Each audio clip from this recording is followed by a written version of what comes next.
Most of people think பண்ணிக்கிட்டு இருக்கோம் silent people அப்படின்னா ஒரு வீக்கான பர்சனும் கான்ஃபிடென்ஸே இல்லாத ஒரு பர்சன் நினச்சிக்கிட்டு இருக்காங்க. ஆனால் ரியாலிட்டி இட்ஸ் கம்ப்ளீட்லி டிஃப்ரெண்ட். ரொம்ப பேசுகிற ஆளை விட சைலண்டாக இருக்கிற ஆள் தான் எப்போவுமே கொஞ்சம் டேஞ்சரஸான ஆள். அது ஏன்னு கேட்டிங்கன்னா அவங்க எல்லாத்தையும் அப்சர்வ் பண்ணுவாங்க, ஆனால் ஒன்றுமே நம்மள்கிட்ட ரிவீல் பண்ண மாட்டாங்க. பீப்புள் அவங்கள புரிஞ்சுக்கிறது கொஞ்சம் கஷ்டமான செயலாக இருக்கும். இந்த இடத்துல சைலண்ட் பீப்புள் சொல்லும் போது 2 கேட்டகரிஸாக பிரிவாங்க. அதில் ஃபஸ்ட்டு கேட்டகரி என்னென்னா, அவங்களுக்கு உண்மையிலே ஒன்றுமே தெரியாமல் இருக்கும், அதனால சைலண்டாக இருப்பாங்க. ஆனால் இந்த செகண்ட் கேட்டகரி உள்ள பர்சன் எல்லாத்தையும் அப்சர்வ் பண்ணிட்டும் ஒன்றுமே ரிவீல் பண்ணாமல் ஒரே மிஸ்டீவஸாக இருப்பாங்க. இந்த மாதிரி கேரக்டர் உள்ள பர்சன் தான் ஒரு டேஞ்சரான பர்சன் நான் சொல்கிறேன். அப்படி என்ன தாண்டா ஒரு டேஞ்சரான பர்சன் நீ சொல்ல வரேன்னு கேட்டால், அதை பற்றி தான் ஒரு 5 பாயிண்ட்டை நான் சொல்ல வரேன். Point 1, silence creates power. இப்போ ஒரு பர்சன் எப்போ பார்த்தாலும் சும்மா பேசிக்கிட்டே இருக்காங்கன்னா நம்ம மைண்டில்னா இவன் இப்படி தான் சும்மா பேசிக்கிட்டே இருப்பான்னு சொல்லி அந்த பர்சனோட வேல்யூ கொஞ்சம் குறையும்.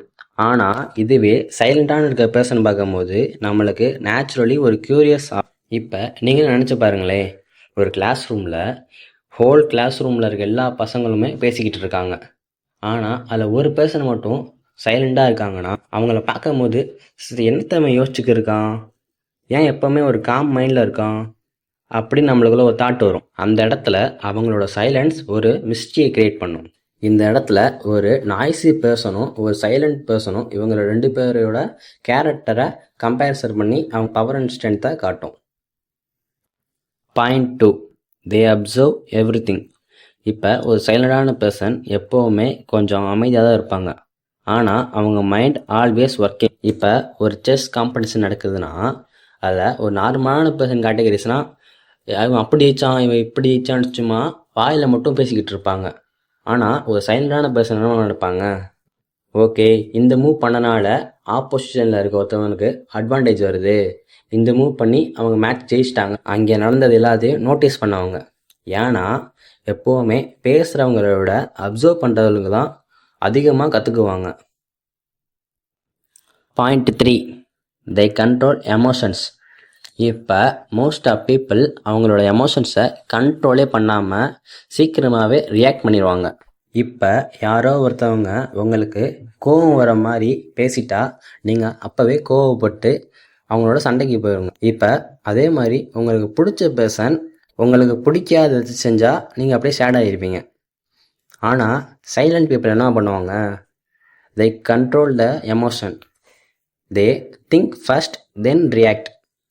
ஃபஸ்ட்டு ஏன் இதை பண்ணாங்க, எதனால் இதை பண்ணாங்கன்னு சொல்லி திங்க் பண்ணுவாங்க, அதுக்கப்புறம் தான் அவங்க ரியாக்ட் பண்ணுவாங்க. அதனாலே அவங்களோட மிஸ்டேக் கொஞ்சம் கம்மியாகும்.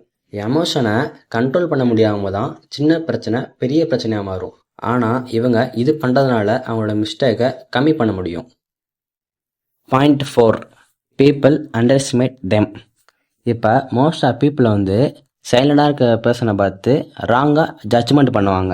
இவன் வீக் தான் போல, கான்ஃபிடென்ஸே இல்லாத ஒரு பர்சன்னு அவங்களோட சைலண்ட்டை வச்சுமே ஜட்ஜ் பண்ணுவாங்க.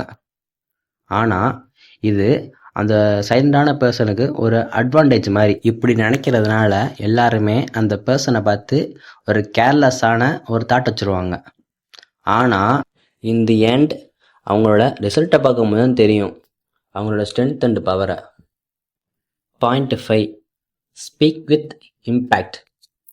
இப்போ ஒரு முட்டாள் எடுத்துக்கிட்டிங்கன்னா அவன் நிறையா பேசுவான், ஆனால் அதுக்குள்ளே ஒரு அர்த்தம் கம்மியாக தான் இருக்கும். ஆனால் ஒரு அறிவாளி எடுத்துக்கிட்டிங்கன்னா அவன் பேசுறது கம்மியாக இருந்தாலும் அதோட அர்த்தம் நிறையா இருக்கும். அந்த மாதிரி தான் அவ்வளோவா பேச மாட்டாங்க, ஆனால் பேசினா அவங்களோட வேர்ட்ஸ் ரேண்டமாக இல்லாமல் ஒரு கரெக்டான பாயிண்ட்டாக இருக்கும். They think before they speaking. இங்கே ஒரு ட்ரூத் பாயிண்ட் இருக்குது. இந்த வேர்ல்டு லவுடர் பீப்புளை நோட்டீஸ் பண்ணும், ஆனால் த பவர்ஃபுல் பீப்புள் மோஸ்ட்லி ஒரு சைலண்ட் பர்சனாக தான் இருப்பாங்க.